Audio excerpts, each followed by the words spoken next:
प्रिय संस्कृत मित्राणे, नमः संस्कृत संस्कृत देवाड़ी गंगा चैनल पर मेघदूत की व्याख्या चल रही है। आज 52 नंबर का श्लोक लेकर आए हैं और मेघदूत में पूर्व मेघ चल रहा है और अब हम उत्तरार्ध की तरफ बढ़ रहे हैं। 10-15 श्लोक और बाकी हैं।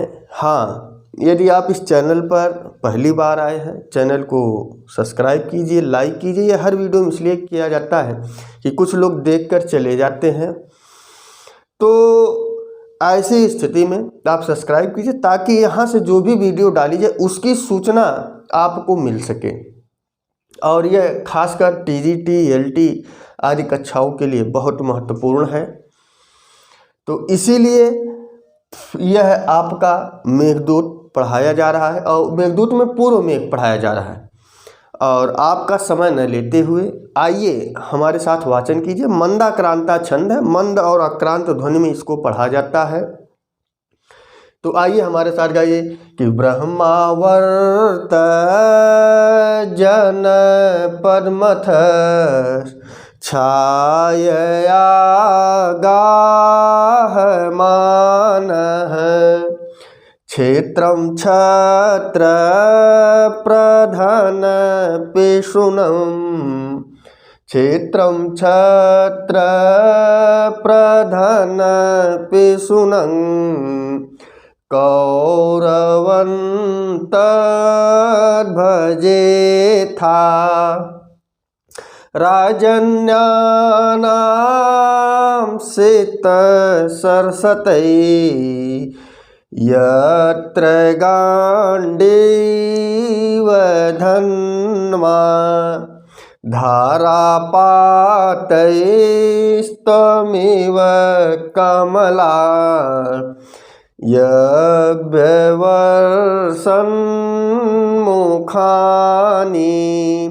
तो इस श्लोक में बताया गया कि हे मेघ, जब तुम उस चर्मवती नदी को ताम उत्तीर, पिछले श्लोक से लीजिए कि ताम उत्तीर उस चर्मवती नदी को पार करके 10 पुर की स्त्रियों के नेत्रों का कौतूहल का विषय बनते हुए जाना। ये पिछले श्लोक में पढ़ा है। जब तुम 10 पुर की स्त्रियों का कौतूहल बनते हुए आगे बढ़ोगे तो ब्रह्म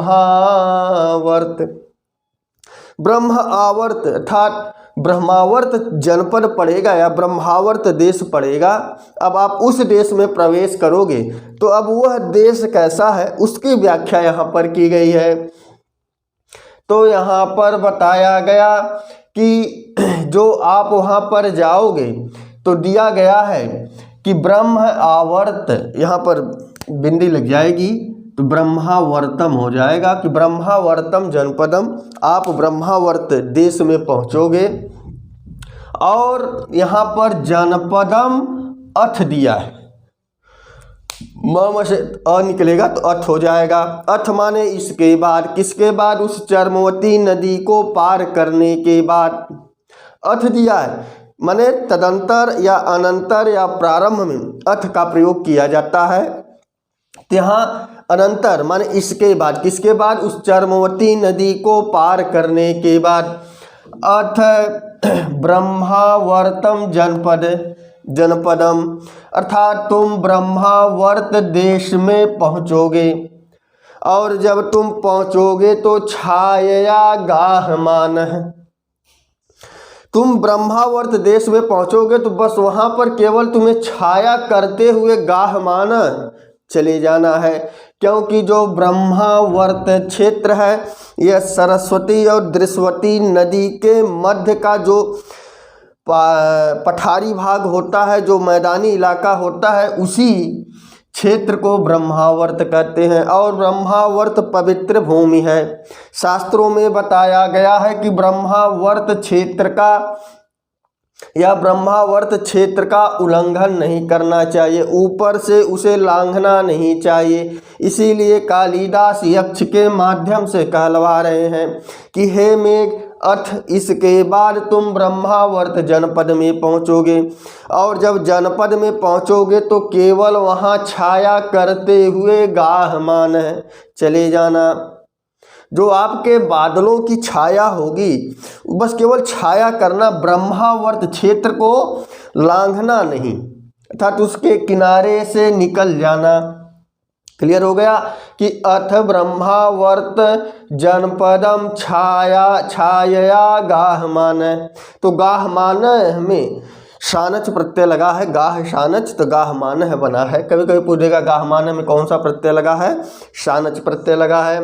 अब आ जाइए कि जब तुम ब्रह्मावर्त देश में केवल छाया करते हुए आगे बढ़ोगे तो क्षेत्रम छत्र प्रधान पेशुनं कौरवं तद्भजे था। जब ब्रह्मावर्त में केवल छाया करते हुए तुम निकलोगे तो उसके बाद तद दिया है, द का त हो जाएगा, तो तद उसके बाद छत्र प्रधान पेशोन, क्षत्रियों के युद्ध की सूचना देने वाले, छत्र प्रधान पिशुनम, क्षत्रियों की युद्ध की सूचना देने वाले, कौरवम क्षेत्रम, ऐसे कुरुक्षेत्र को भजे था प्राप्त करोगे। जब ब्रह्मावर्त क्षेत्र से तुम आगे बढ़ोगे तो क्षत्रियों के युद्ध की सूचना देने वाले कौरवम क्षेत्रम अर्थात कुरुक्षेत्र को भजे था प्राप्त करोगे। अर्थात तुम्हें ब्रह्मावर्त क्षेत्र को छाया करते हुए तुम्हें कुरुक्षेत्र की तरफ जाना था, तुम्हें कुरुक्षेत्र में जाना है। तो कुरुक्षेत्र जो है यह हरियाणा पानीपत के बगल जो दक्षिण पूर्व का हिस्सा है वह कुरुक्षेत्र कहलाता है। उस कुरुक्षेत्र जो है वह कुरुक्षेत्र छत्र प्रधान पिशुनम, क्षत्रियों के युद्ध की सूचना देने वाले कुरुक्षेत्र में भजे था तुम्हें जाना चाहिए। क्लियर हो गया, 2 लाइन का अर्थ हो गया कि ब्रह्मावर्तम जनपदमथ छायया गाहमान,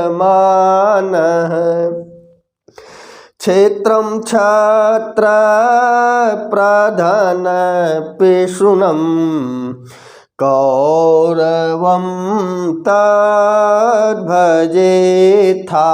एक बार इसका अर्थ देख लो कि अर्थ माने इसके बाद उस चरमोती नदी को पार करने के बाद तुम ब्रह्मावर्त जनपद में पहुंचोगे, और जब तुम उस ब्रह्मावर्त देश में पहुंचोगे तो वहां पर केवल छाया करते हुए निकल जाना, गाहमान निकल जाना। और उसके बाद जब तुम ब्रह्मावर्त क्षेत्र से आगे बढ़ोगे तो वहाँ पर छत्र प्रधान पिशुनम अर्थात क्षत्रियों के युद्ध की सूचना देने वाले कौरवम क्षेत्रम कुरुक्षेत्र को भजे था प्राप्त करोगे। क्लियर हो गया, तो कौरवम क्षेत्रम का विशेषण है छत्र प्रधान पिशुनम। कौरवम क्षेत्रम कैसा है, कुरुक्षेत्र कैसा है, ऐसा कुरुक्षेत्र जो क्षत्रियों के युद्ध की सूचना देता हो, ऐसे तुम कुरुक्षेत्र को प्राप्त करोगे, अर्थात तुम्हें वहां जाना चाहिए, कुरुक्षेत्र में तुम्हें जाना चाहिए। अब आ जाइए तीसरे लाइन में कि राजन्यानाम शीत सरसतै यत्र गांडेव धन्वा, यत्र माने जहाँ, यत्र माने जहाँ, गांडेव धन्वा अर्थात गांडेव धनुर्धारी अर्जुन। गांडेव धन्वा कौन है, गांडेव धन्वा अर्जुन है। अर्थात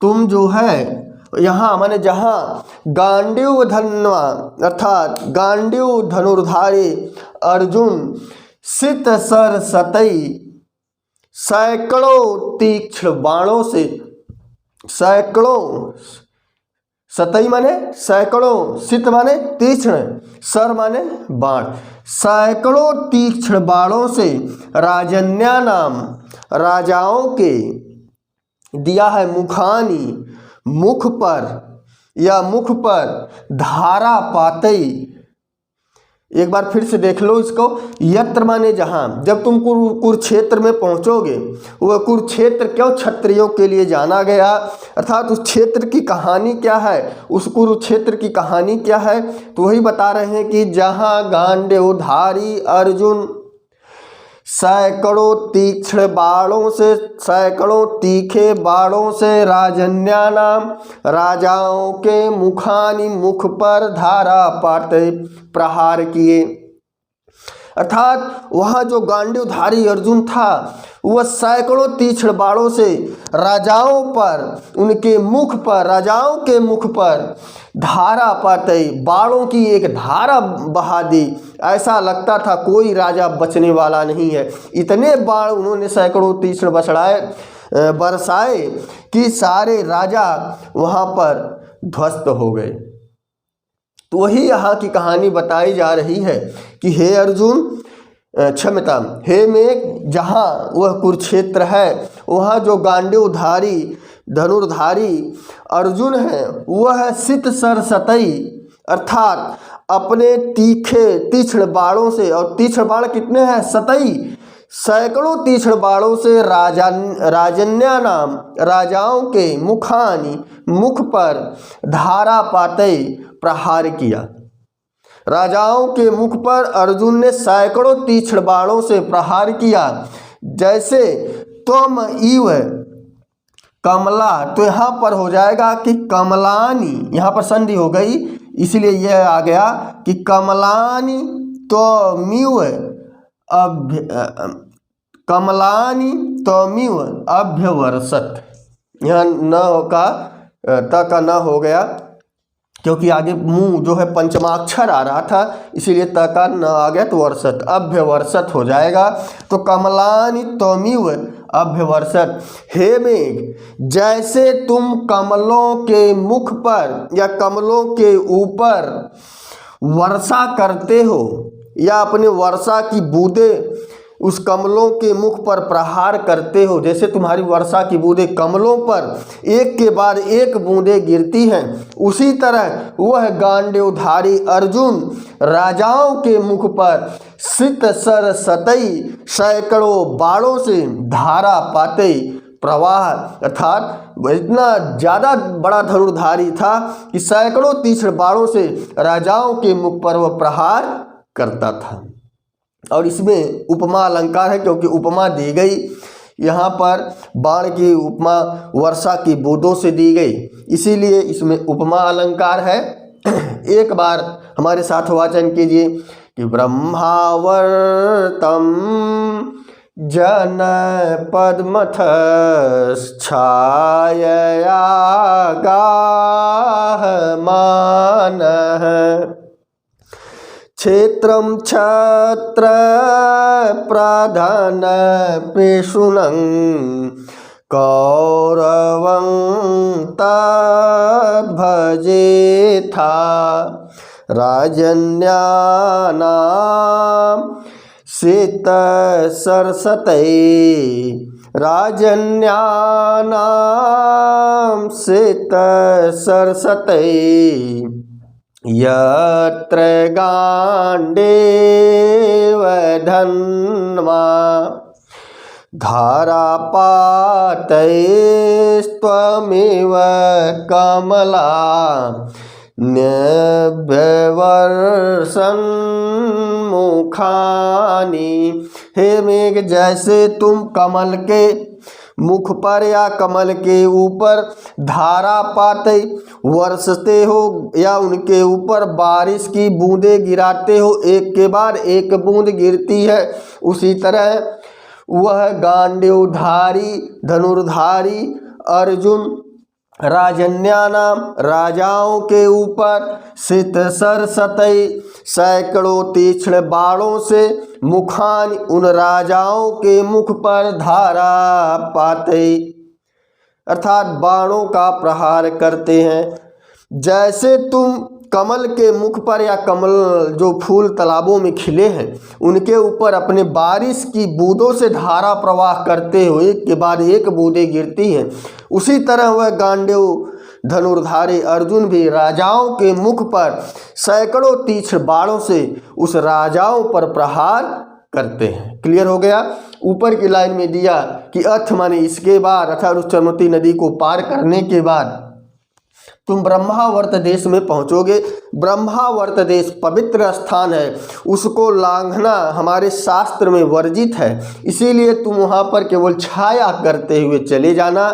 जब उस ब्रह्मावर्त क्षेत्र से आगे बढ़ोगे तो छत्र प्रधन पिशुनम अर्थात क्षत्रियों के युद्ध की सूचना देने वाले कौरवम क्षेत्रम कुरुक्षेत्र को भजेथा प्राप्त करोगे, अर्थात वहाँ जाओगे तो वह कुरुक्षेत्र कैसा है, तो वह कुरुक्षेत्र के बारे में बताया कि यत्र गांडेव धन्वा, जहाँ गांडेवधारी या गांडेव धनुर्धारी अर्जुन राजाओं के ऊपर या राजाओं के मुख पर सित सरसतई अर्थात सैकड़ों तीक्ष्ण बाणों से धारा पाते प्रवाह करते थे या मारते थे, ऐसे अर्जुन जो राजाओं के मुख पर सैकड़ों तीक्ष्ण बाणों से उनके ऊपर प्रवाह करते थे या मारते थे, जैसे तुम कमलानी कमलों के ऊपर अर्थात कमल फूल के ऊपर तुम बरसते हो, उसी तरह राजाओं के मुख पर गांडेवधारी अर्जुन बाणों की वर्षा करते थे। क्लियर हो गया। यह इस श्लोक का भाव रहा। वीडियो कैसा लगा कमेंट बॉक्स में अवश्य लिखिएगा। और एक ही निवेदन है कि चैनल को या इस वीडियो को ज़्यादा से ज़्यादा शेयर करें, संस्कृत ग्रुपों में शेयर करें, ताकि जिन तक पहुँच ना हो, जिनकी आर्थिक स्थिति अच्छी ना हो, वह भी इसका लाभ ले सके। तो बस आज के लिए इतना ही। नमः संस्कृताय, शुभ संध्या, शुभ रात्रि।